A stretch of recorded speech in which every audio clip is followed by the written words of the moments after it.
જોશો નું ફ્રેશ હોય.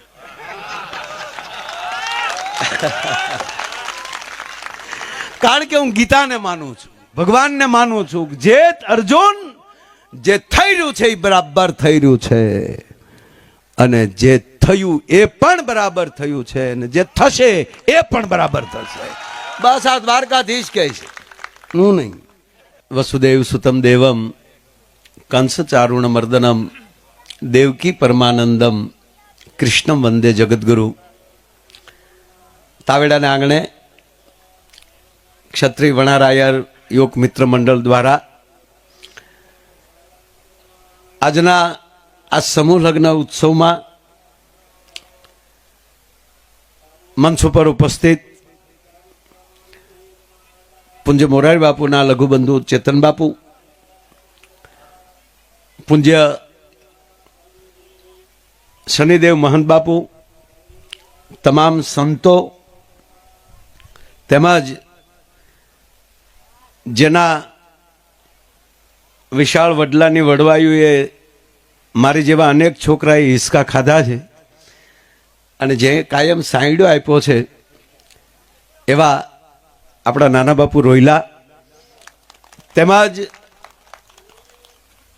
આખી કમિટી ત્યાં આમંત્રણને માન આપીને પધારેલા, જો નામ લેવા બેસું બધાયના નામ મોઢે છે, પણ ઉપસ્થિત આપણા તમામ વડીલો,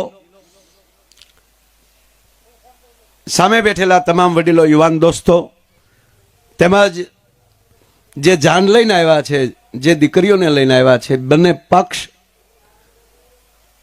દાંપત્ય યુગલ, અને જેના આશીર્વાદ સિવાય કાંઈ ન થઈ શકે એવા જે દ્વારકાધીશની જે અહીંયા હાજરી છે, એવા દ્વારકાધીશના ચરણોમાં પણ પ્રણામ કરી આપ બધાના ચરણોમાં પ્રણામ કરું છું.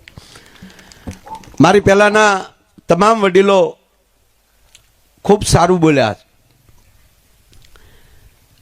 પણ આપણો એક દુહો છે, જનની જણ તો ભક્તજણ, કાં દાતાર કાં સૂર. મંચ ઉપર ભોળાભાઈ છે, આ સમાજના બે અમે એવા કલાકારો છીએ, એટલે અવારનવાર ખૂબ ભેગા થાય ત્યારે મારી કરતા જીલુભાઈ, મારી કરતા પાછું મટીરિયલ જાજુ એની પાસે બાપુ, આ નરું સત્ય છે. અને એમાં હું કઈ એમ બેઠા છે ને સમાજની વચ્ચે ખોટું અમુક દુહા મને ન સમજાતા ત્યારે રાચિયાને ફોન કરું છું.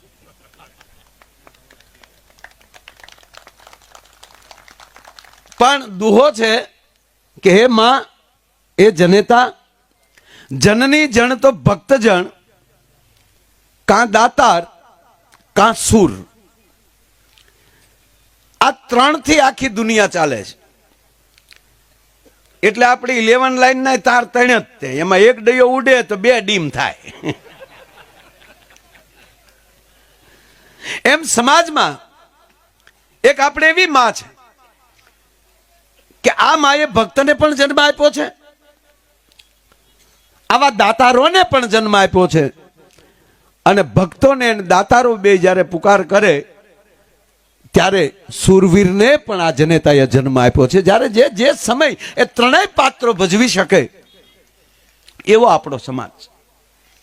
એ હાથમાં માળાનો બેરખો લઈ લે તો પરમાત્માને ધરતી ઉપર લાવી શકે. એનો એ જ વ્યક્તિ જ્યારે આવી રીતે દાતારી માટે બેસી જાય. અમરીશભાઈ કીધું એ વાતને હું ટેકો આપું છું.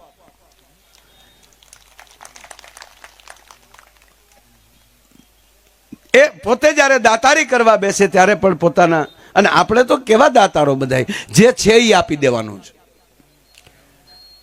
આપણી પાસે એટલી બધી સંપત્તિઓ નથી, છતાં સમાજ જ્યારે હાકલ મારે ત્યારે પોતાની તિજોરીઓ ખોલી નાખવી,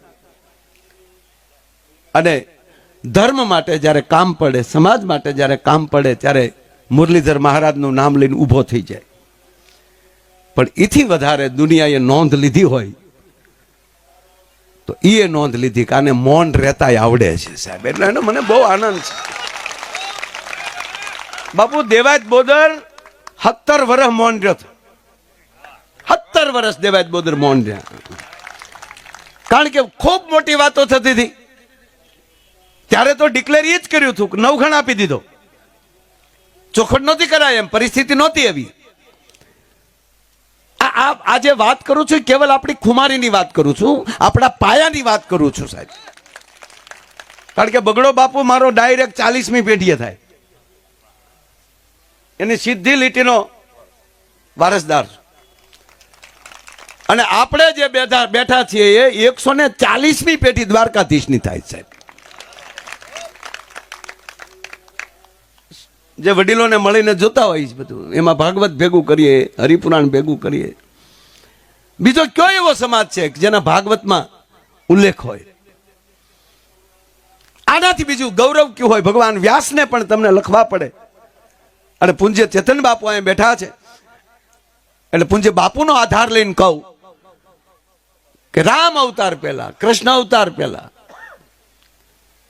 ભગવાન શિવને આ સમાજ કેટલો વાલો હશે એ વાત કરું છું. એ સમયની કામદેવને બાળીને ભસ્મ કરે નાના બાપુ, જ્યારે ભગવાન મહાદેવ છે કામદેવને બાળીને ભસ્મ કરે છે, દેવતાઓ મોકલે છે, આખી કથા છે. અને જ્યારે એની પત્ની રતિ એ ભગવાન શિવ પાસે રડતી રડતી આવે છે, મારા પતિને તો, કામદેવને તો દેવતાઓએ મોકલ્યા હતા એ દેવોના કાર્ય માટે, અને આપે ક્રોધિત થઈને મારા પતિને બાળી દીધો. હવે મને મારો પતિ ક્યારે મળશે? ત્યારે કૈલાસના ખોપરા ઉપર જ્યારે મીટિંગ થઈ છે ત્યારે ભગવાને કીધું છે, હવે શિવ મહાદેવ એમ કહે છે કે હવે વિષ્ણુ અવતાર લેશે પૃથ્વી ઉપર. ક્યારે, કેમ ને ક્યાં એ નહીં, પણ એક જ કૃષ્ણ અવતારમાં ભગવાન શિવ બોલ્યા છે કૈલાસ ઉપર કે હે રતિ ચિંતા ન કરતી, જબ જદુવંશ કૃષ્ણ અવતારા. યારે યદુવંશની અંદર જ્યારે કૃષ્ણ અવતાર લેશે, છાતી ઠોકીને ડાયરેક્ટ કહી દીધું. અને કૃષ્ણ તને એ પતિ હોય તારા, કૃષ્ણની ઘેરે દીકરો થઈ અને કામદેવ જન્મ લેશે. એટલે રૂપાળા છે એનું કારણ એ છે કામદેવે આપણો બાપ છે. વાલા લાગો છો ને, એનું કારણ આ છે યાર. તો મારો કહેવાનો સુર એ છે કે આપણી ડિઝાઇન બદલવી જોઈએ, 100%. આકાર બદલવો જ જોઈએ. કોઈ શિક્ષક થવું જોઈએ, કોઈ અધિકારી થવું. અને હું તો એક દી બોર્ડિંગે આવીશ, અને આના માટે મને જ્યારે બોર્ડિંગ માટે કહેશો ત્યારે બાપુ આપણે પ્રોગ્રામ દેવા તૈયાર. કારણ કે આપણું બજેટ અત્યારે બહુ ઓછું છે, 7.5 જેવું લઈ છે. પણ આજ માયાયર ગૌરવથી લે, આજ 55 વર્ષે પહોંચ્યો છું સાહેબ, અને 35 વર્ષથી આ પ્રોગ્રામ કરું છું. સમાજનો જ્યારે જાહેર કાર્યક્રમ હોય ત્યારે કોઈ દી 1 રૂપિયો મેં નથી લીધો સાહેબ, સાજેદાના આપ્યા. કેવલ આહિર સમાજના નહીં, કોઈ પણ સમાજનો જ્યારે કાર્યક્રમ, એનો સામાજિક જ્યારે કાર્યક્રમ હોય ત્યારે મેં 1 રૂપિયો નથી લીધો. આજે હજારોના ફોન આવે છે, ખૂબ ફોન આવે, 18 વર્ષના ફોન આવે મારા સાધુડા થનગને જુનાગઢમાંથી. પણ એક જ બાપુએ આપેલી સોપાઈ, ધીરજ ધર્મ મિત્ર ઓર નારી આફતકાલ પરખિય ચારી. આ જે ધીરજ જે છે,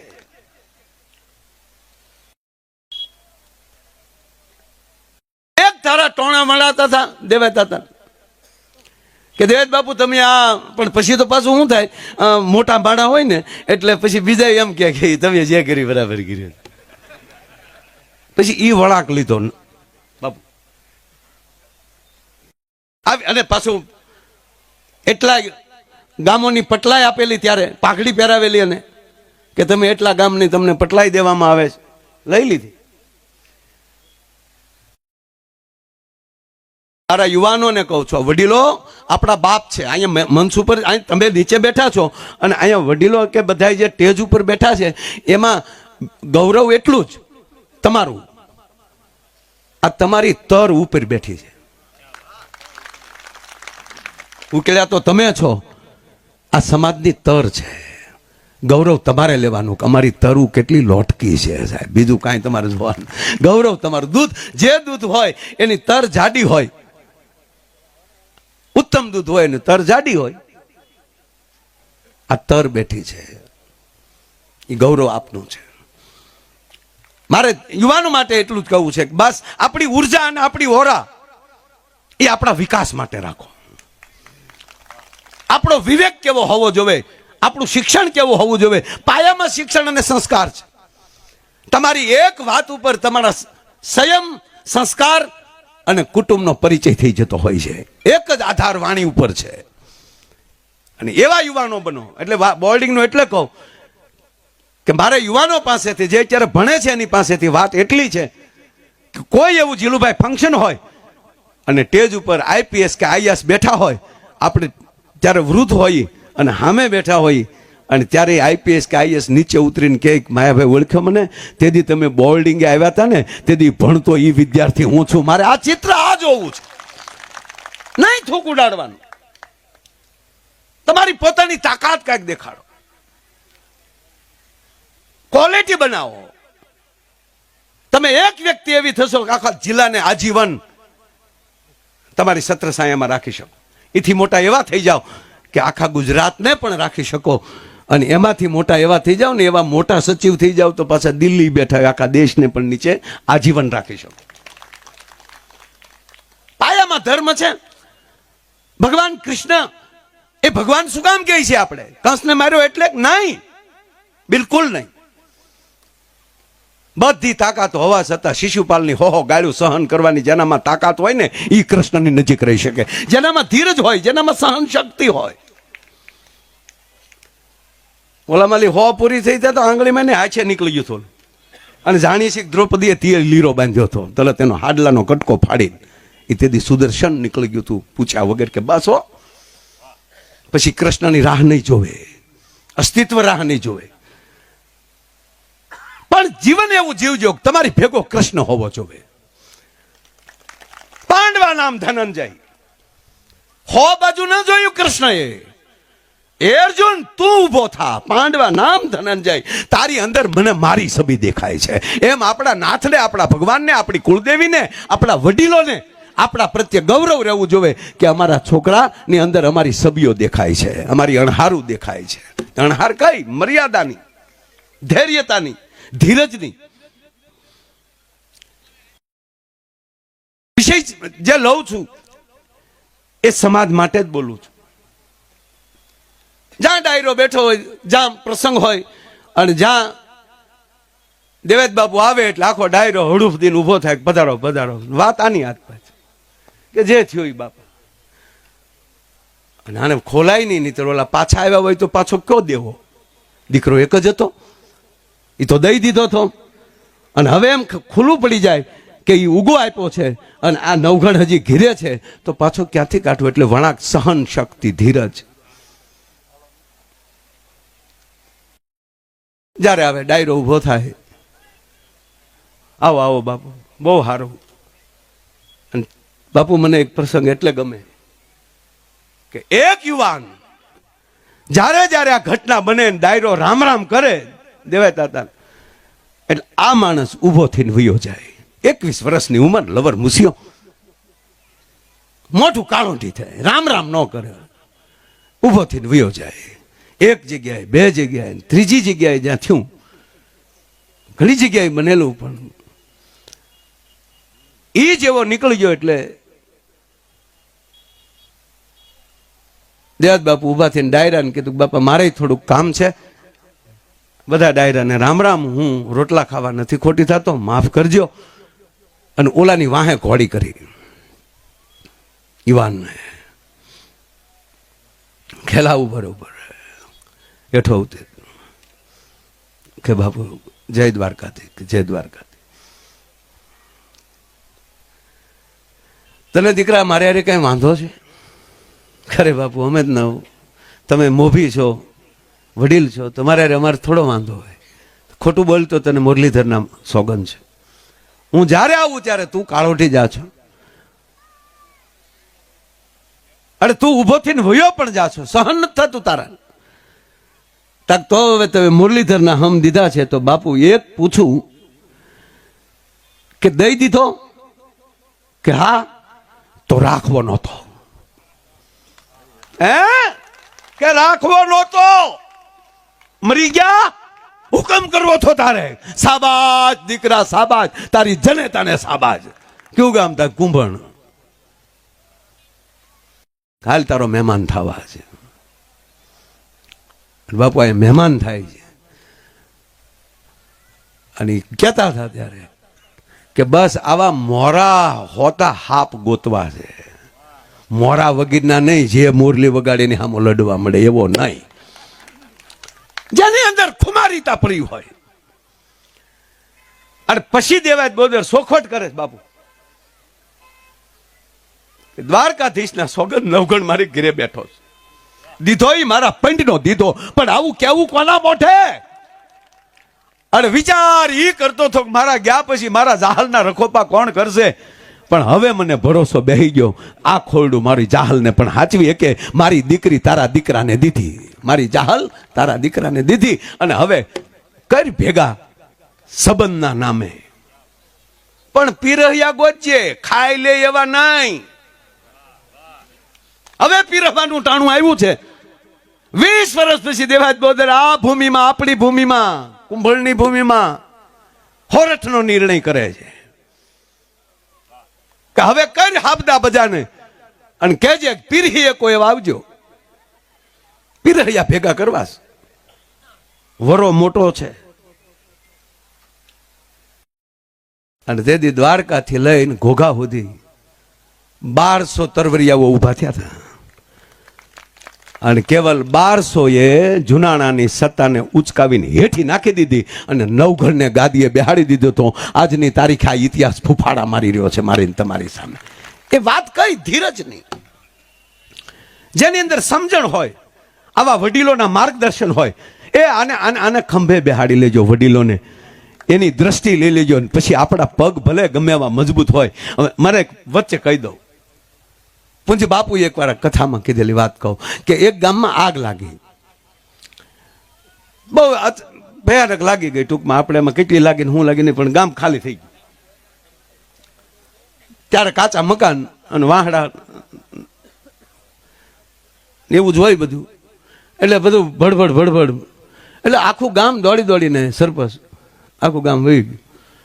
2 જણા હલવાણા, એકને આંખ નહોતી, એકને પગ નહોતા. પગ હતી અને આંખ હતી, આંખ હતી અને પગ નહોતા. એ 2 મૂંઝાણા. ઓલો પગ વાળો પણ આંખું ની જ્યાં હોય ત્યાં ભીતે ભટકાય, અને એમાં આ દ્રષ્ટિ વાળો આંખ વાળા હતા એ જોઈ ગયા અને કીધું કે સીધો હાલ, બસ બરોબર, થોડોક ડાબો, માર્ગદર્શન આપવું એ પ્રમાણે મારી સુધી વહી આવ્યો. અને વહી આવ્યો પછી કીધું કે હવે કામ કર, તારે પગ નથી ને, ઓલા તારે આંખ નથી ને, મારે આંખ છે, તું મને તારા ખંભા ઉપર લઈ લે અને પછી હું કહું ને એમ હાલ, એટલે 100% બારા નીકળી જાવ. 100% બારા નીકળી ગયા. એમ કદાચ આપણે યુવાન છીએ, આપણા યુવાનોને પગ થનગનતા હોય પણ દ્રષ્ટિ ન હોય ને, તો આવા વડીલોને ખંભે લઈ અને કહેજો કે હવે તમે અમને દ્રષ્ટિ આપો, અને અમારા પગનું જોર આવી જાય. અને જ્યારે અને દ્રષ્ટિ જ મેન વાત છે. ભગવાન કૃષ્ણે કીધું અર્જુનને કે હું તને દ્રષ્ટિ આપું છું. ગીતામાં વાંચજો ને, ફરજિયાત ગીતા એક વાર વાંચી લેજો. અને એક બીજી મારી પ્રાર્થના કે જે આવા રૂડા લગ્નો થાય છે એ તમામ પરિવાર એક પ્રતિજ્ઞા લે આજ કે અમારા ઘરે દીકરીને સારા દિવસો દેખાશે અને એ દીકરીને અમે 8 મહિના એને ભાગવતના પાઠ કરાવશું બેઠા બેઠા. એને પ્રતિજ્ઞા લેજો મારા બાપા, 8 મહિના એ દીકરીને પૂજા કરશું અમે. અને એ આખો પરિવાર 8 મહિના સવારમાં જાગીને દ્વારકાધીશને પ્રાર્થના કરે, કુળદેવીને પ્રાર્થના કરે કે અમારા ઘરે દિવ્ય ચેતનાનું આગમન કરજો, અમારા ઘરે દિવ્ય ચેતનાનું આગમન કરજો. આ તમે 8 મહિના પ્રાર્થના કરો અને પછી અખતરો જોઈ લેજો, એ તમારી ઘરે દ્વારકાધીશની જ ચેતના તમારી ઘરે પ્રવેશ કરશે. કારણ કે અનેક ચેતનાઓ આકાશમાં ફરે છે, એને અવતરવું છે, એ આવી માવુને ગોતે છે. એ કઈ ભેળપુરી વાળી પાસે નહીં જાય. એ ચેતનાઓ, આ બધા સંસ્કાર આપણા વડીલો પાસેથી મળ્યા છે. બસ આવું જ્યારે જ્યારે કાર્ય થાય ત્યારે સમાજનું દ્રષ્ટિ લઈએ, આપણા પગનો થનગનાટ લઈએ અને આપણી જે એકતા જે છે, ભેદ છોડીએ. બધાએ કેટલાક ખાનામાં રહેશો, હજી કેટલાક ખાના કરવા છે. પગે લાગીને તમારો દીકરો માયો આયર દીકરો થઈને તમારી પાસે એક બે હાથ જોડીને ભીખ માગે છે કે હવે બધું છોડો. હમણાં જ થોડાક દિવસ પહેલા સંઘના વડા મોહન ભાગવતજી સાથે બેસવાનું થયું. હજી 5 દિવસ પહેલા 2 કલાક જેટલું બેઠા એની સાથે, અને એણે જે વાત કરી કે માયાભાઈ 5 સૂત્રો બધાને આપજો, અને પૂજ્ય બાપુના બહુ યાદ કર્યા કે સમરસતાનું મોટામાં મોટું કોઈ કામ કરી રહ્યો હોય તો પૂજ્ય મોરારી બાપુ કર્યા છે કે એ ઝૂંપડે જઈ જઈને નાના માણસનો રોટલો ખાઈ આવે છે, નાના મોટાનો ભેદ તોડી નાખે છે. બસ આપણા આંગણે સ્વચ્છતા આવે, આપણા આંગણે સ્વદેશીપણું આવે, આપણા આંગણે સમરસતા આવે, આપણો પાડોશી આપણાથી દુઃખી ન થાય, આપણો પાડોશી આપણા ગામનો નાનો માણસ આપણાથી એક સંતોષકારક થાય, બીજા સમાજનો માણસ તમને પ્રેમ કરે, તમારા પ્રત્યેનો ભાવ પેદા થાય. તમારા આંગણે તુલસી રોપાય, વૃક્ષો રોપાય, અને આપણા આંગણે રાષ્ટ્ર પ્રેમ પેદા થાય. ધર્મ તો હોય પણ ભારત પ્રત્યેનો સ્વદેશીપણાનો રાષ્ટ્રપણાનો આપણી અંદર પૂરેપૂરો. તમે બધું કરી શકશો, જો રાષ્ટ્ર નહીં બચાવી શકો તો શું થશે? રાષ્ટ્ર બચાવો શું કરવું? કે ધર્મ ક્યારે બચે? કે આપણી અંદર એકતા આવે. 5 જ હોય પણ હારા હોય તો કૃષ્ણ જેવા લાગીએ, પણ જે વડીલો હામાં બરબરિયા કરતા હોય, આ દુર્યોધન કર્યું હું? રાજા ધૂતરાષ્ટ્ર મજબૂર કરી દીધો, તો તમે ક્યાં એમ, તો તમે ક્યાં એમ. દુર્યોધને જેને સેવાડાના નાના માણસ કે આવી વ્યક્તિ સાથે આખા ભીષ્મ જેવા ન બોલી શકે, ત્યારે કૃષ્ણ કહેતો હોય. એને તો બહુ અલગ શબ્દ વાપર્યો છે કે હે અર્જુન, આના વિનાશ માટે હું જન્મ લેતો હોઉં છું. પરિત્રાણાય સાધુનામ, આ સંતોનો અને આવા વડીલોના પરિત્રાણ કરવા માટે હું આવતો હોઉં છું. વિનાશાયચ દુષ્કૃતામ, અને પછી જ્યારે એની રીતે જ થઈ જતું હોય છે, એમાં કોઈ જાતનું આયોજન ન હોય, પણ ભગવાન ભેગો હોય ત્યારે આ બધું થાય. તો યુવાન મિત્રોને એટલું જ કહું, આપણા વડીલો રાજી રહે, આપણે જેનું ઓઢણું ઓઢીને બેઠા છીએ એ રાજી રહે, એવું આપણે જીવન જીવીએ. અને આવા ધર્મના કાર્યો, રાષ્ટ્રના કાર્યો અને આવા સમાજના કાર્યો, શરૂઆત તો સમાજથી થાય ને. આવી રીતે ભેગા બેહતા થઈ જાય મારા બાપ, તો જેનું અન્ન ભેગું એનું મન ભેગું, અને આવા વડીલોના સાયો મળ્યો હોય, અને ત્યારે આવો રૂડો અવસર હોય. નહીં તો છેલ્લે એક વાત કહી ને તમે એમ થાય કે માયાભાઈ પાછું એનો મૂળ તો પ્રોગ્રામનું કાંઈ કીધું નહીં. એક દીકરી હારે જાતી હતી, હું આમ બધે ફરું ને બધું જોતો. આ એક હમણાં કોઈક નવું લાવ્યા, હલ્દી રસમ. એ પીઠી હોય ડોહી, હલ્દી રસમના દીકરા થાય. નહીં, મેં ફરીવાર છેલ્લી વાર કહું કે તમારી ડિઝાઇન બદલવી જોવે, પણ તમારી ધાતુ ન બદલી જવી જોવે. હું કોણ છું એ ભૂલાઈ ન જાય, એ ધાતુ ન બદલવી. ઓલી દીકરી હારે જાતી હતી. હવે તો નાના બાપુ સારું છું, અમે વેલા હેર પરણી ગયા બધા. આપણે તો હજી નથી. એ હજી તમે કલ્પના તો કરો કે આપણે જમાય શબ્દ નથી બોલાતો, આપણે હાહરાન હાહુ શબ્દ નથી બોલાતો. એ તો જુઓ તમે, ફૂઈ કહેવાય, મામા કહેવાય, ભાણેજ કહેવાય. શું આપણી પરંપરા છે યાર. હે, અમારો ભાણેજ આવ્યા છે, કુમાર. ઈ કુમાર નહીં,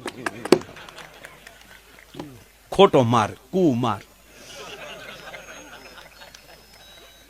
બસ આપણા શબ્દ આપણી પરંપરા પકડી રાખશે. માંડવે બેઠા હોય તો એ રાધા કૃષ્ણની જ જોડ દેખાવી જોવે, રામ સીતાની જ જોડ દેખાવી જોવે. એમાં કોઈના બાપની તાકાત નહીં કે માણસ હાર બદલાવી શકે. હે, વરરાજા રાજા જ લાગવો જોઈએ. આ ફેરા પૂરા થયા ને વિદાય આવ્યું, તે કન્યા બાવડું પકડીને જાતી.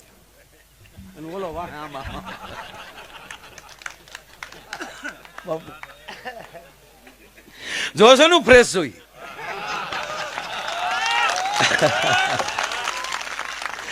કારણ કે હું ગીતાને માનું છું, ભગવાનને માનું છું. જે અર્જુન જે થઈ રહ્યું છે એ બરાબર થઈ રહ્યું છે, અને જે થયું એ પણ બરાબર થયું છે, અને જે થશે એ પણ બરાબર થશે.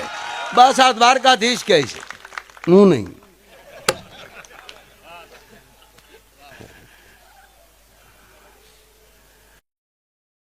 કન્યા હવે વિદાય થાય બાપુ, એટલે આખું ઘર રડતું હોય ને વિદાય વખતે, આવજો બેની આવજો, કાગળ પત્ર, વિદાય ગીત હાલતા હોય. તે તો બહુ કેમેરા ઉતાર્યા હોય, જોયું હોય. અમારી કરતા વધારે કેમેરા વાળાને ખબર હોય, કારણ કે નજીકથી પાડતા હાસું હાસું રોવે છે, ખોટું ખોટું રોવે. પછી અમુક અમુક તો આવડા પાછા ડિલેટ કરતા હોય કે આ કાઢો ભૂંડું લાગશે.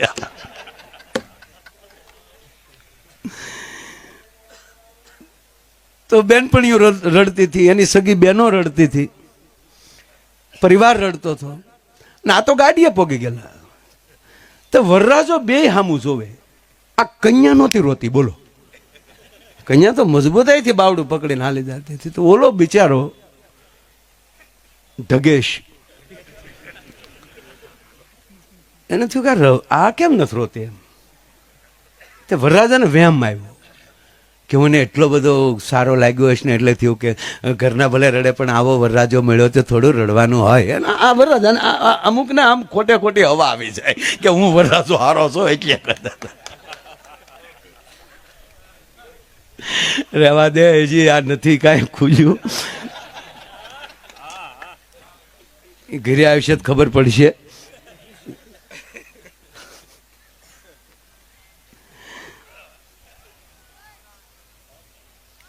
કારણ કે જોવા ગયા હોય ત્યારે કોકના બંગલા દેખાડ્યા હોય. કન્યા ઘરે આવે પછી ન ખબર પડી જાય કે બસ આમાં કાંઈ આ તો બસ તપાસે બેઠા હું કે તારા પપ્પાએ એટલો ખર્ચો કર્યો બધું મેં વેચી નાખ્યું, એટલે અમારી ઉપર હું કામ ના કરતો. એટલે વરરાજો આમ એની હાળીઓ સામો જોતો હતો, નાની સામું જોતો. તા તો એને ઠોહો માર્યો બાઈ. ન્યા હું ટગર ટગર ડોળા કરો, તમારા ડોળા આમ કઈ હોખ ન લાગતું, બેહો ગાડીમાં એમ કરીને ઘૂસતો માર્યો તો ભગ દઈને ગાડીમાં પડી ગયો. ઓલો કે પૂરું છું આવતા ના અંધાણ મળવામાં માટે. અન કન્યા પાછી ફર્યો અને મળી એના પરિવારના ગગલાવા, રોવા હું ડોઈસ્યું બેઠ્યું છો, સાન્યું રહ્યો ને રોવા હું બેઠ્યું, હું પહેલી વાર હારે જ આવશો.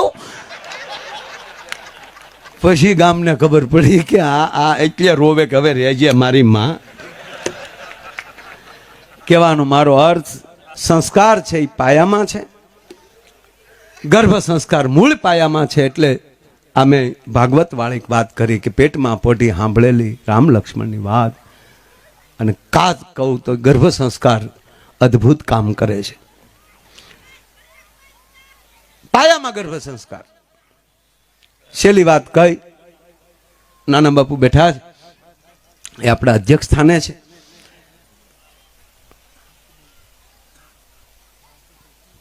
ટૂંકી વાત લઈ લો. અભિમાન્યુનું મૃત્યુ થાય છે. સાંભળજો મારા બાપા.